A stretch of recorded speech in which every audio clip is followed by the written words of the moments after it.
जवळ जाऊन बसणे आणि ते ज्ञान घेणे. तर सावता महाराजांविषयी आपण विचार करतोय की सावता महाराज हे दोन प्रकारची शेती करतायत.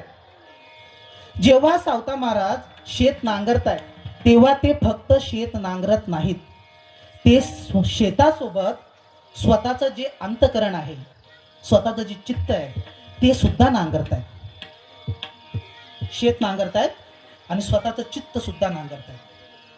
सावता महाराज जेव्हा शेताची मशागत करतायत, वावराची, त्यांच्या मळ्याची, तेव्हा ते फक्त त्या वावराची, शेताची, मळ्याची मशागत करत नाहीयेत, ते स्वतःच्या मनाची सुद्धा मशागत करतात. एक मशागत मळ्याची आणि एक मशागत मनाची.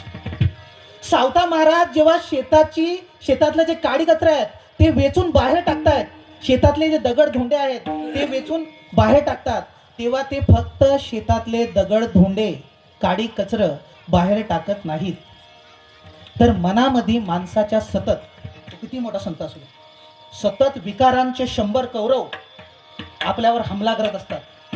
आणि 5 इंद्रियांना ताब्यात ठेवून कृष्णाने म्हणजे आत्म्याने त्यांचा मुकाबला करायचा असतो, सतत सतत आणि अविरत.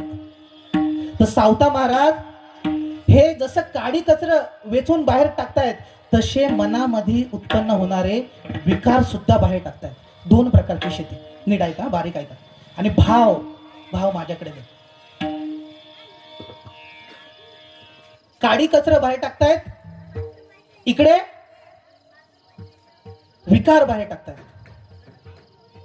सावता महाराज जेव्हा शेत नांगरून झाल्यावर शेतामध्ये बी पेरतायत, काकडीचं, मिरचीचं, कांद्याचं, इतर सगळ्या पिकांचं, तेव्हा ते फक्त बी पेरत नाहीत, ते शेतामध्ये जे चर आहे त्या चरांमध्ये बी पेरतायत, त्या काकडीचं, त्या पिकाचं, आणि मनामध्ये बी पेरतायत भगवंताच्या नावाचं. शेतामध्ये पिकाचं, मनामध्ये नामाचं. आणि हे बी जेव्हा रुजतंय तेव्हा अनुभव देतंय, मळ्यातलं आणि मनातलं सुद्धा. मळ्यातलं जे बी आहे ते अनुभव देतंय, जो अनुभवाले अंगात या जगाते येतते, या जगाते येतते, या जगाते येतते.